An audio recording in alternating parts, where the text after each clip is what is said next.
నమస్తే, welcome back to Americana vlogs. Time అయితే ఇప్పుడు 9:51 అవుతుంది మార్నింగ్. నేనైతే ప్రస్తుతం ఇర్వింగ్లో ఉన్న ఇండియా క్యాష్ అండ్ క్యారీ, ఇది కొత్త స్టోరు, కొత్త గ్రాసరీ స్టోర్ ఇది. సో ఇది మా ఓడి బాల వికాస్ క్లాసెస్కి వాకబుల్ ఉంది. ఈ కాంప్లెక్స్ అంతా కొత్తగా అయినట్టుంది. దీంట్లోనే పక్కన పకోరా ఇండియన్ ఈటరీ, దాని పక్కన ఇంకొక ఇండియన్ రెస్టారెంట్ కూడా ఉంది, మదిరా అండ్ మసాలా అంట. సో చూద్దాము ఈ ఇండియా క్యాష్ అండ్ క్యారీ. ఈసారి ఇంకా గ్రాసరీస్ ఇవి తీసుకోలేదు. సరే ఇదేదో కొత్త షాప్ కనిపించింది కదా, దీంట్లోనే తీసుకుందాము అని చెప్పి. అండ్ టెంపరేచర్ వచ్చేసి 13 degrees Celsius ఉంది. ఇవాళ అయితే ఒక గంట ఎక్స్ట్రా దొరికింది. ఎందుకు అంటే డే లైట్ సేవింగ్స్ అని ఒక టైంని, క్లాక్ని ఒక గంట సేపు వెనకకి జరిపేస్తారనమాట అమెరికాలో.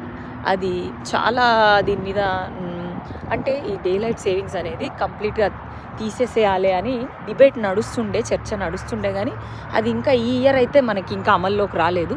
సో బేసికలీ ఎప్పుడు డే లైట్ సేవింగ్స్ అనేది వీళ్ళు కన్సిడర్ చేస్తారంటే టైం చేంజ్ ఎప్పుడంటే నవంబర్లో వచ్చే ఫస్ట్ సండే రోజు డే లైట్ సేవింగ్స్ అనే టైం స్టార్ట్ అవుతాయి. అందుకే నాకైతే ఒక గంట మంచిగా ఎక్స్ట్రా దొరికినట్టు అనిపించింది. ఎందుకంటే యాక్చువల్ టైం ఇప్పుడు వచ్చేసి 10:52, కానీ మనం గంట వెనక్కి వేసేసినాం కదా క్లాక్, అదనమాట. అదే డే లైట్ సేవింగ్స్ అయిపోయినాక ఏమవుతుందంటే అప్పుడు గంట పోతుంది, అప్పుడు గంట తొందరగా లేవాలి.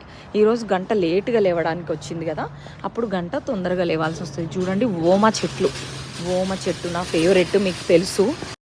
$3 అంట అజ్వాయిన్ ప్లాంట్, అంటే ఆల్మోస్ట్ 400 అనుకోండి. ఎంత ముద్దుగా ఇగోండి, అసలు చూడండి లూజ్ మట్టి వేసి ఎంత బాగా పెంచిర్రు. ఇగోండి గ్లాస్లోనే.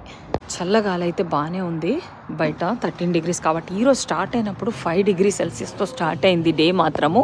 ఈరోజు కూడా మ్యాక్సిమం వచ్చేసి 20 degrees. సో అండ్ మళ్ళీ రేపు చూసుకుంటే, రేపు అంటే మండే నుంచి మళ్ళీ రేపటి నుంచి చాలా బాగుంది వెదర్. ఇక్కడ చూడండి వీళ్ళు ఎంత బాగా పెట్టినరు. ఎంట్రన్స్లో చాలా పెద్దగా ఉంది చూస్తుంటే గ్రాసరీ స్టోర్. సో రేపటి నుంచి అయితే మళ్ళీ వెదర్ బ్యాక్ టు మంచి సూపర్ అనమాట. ప్రస్తుతం అయితే నేను లాస్ట్ 3-4 days నుంచి అసలు మానేసిన. ఇది stopped using AC or heater. ఇంట్లో అయితే బంద్ ఉంది ప్రస్తుతానికి. అమ్మో వీళ్ళ పైన కూడా ఉన్నట్టుంది, కానీ కస్టమర్స్ కాలేకపోతే వీళ్ళ స్టోరేజ్ అనేది తెలియదు. బట్ చూద్దాం ఒకసారి అయితే వెళ్ళి. ఒకసారి చూడండి, అబ్బా పైన మొత్తం పూజా కలెక్షన్స్ ఉన్నట్టున్నాయి. 2 floors గైస్. ఇక్కడ నుంచి చూద్దాం వ్యూ అసలు ఎట్లా ఉంటుందో. ఇది India cash and carry. Wow, చాలా డిఫరెంట్గా బాగుంది, కొత్తది.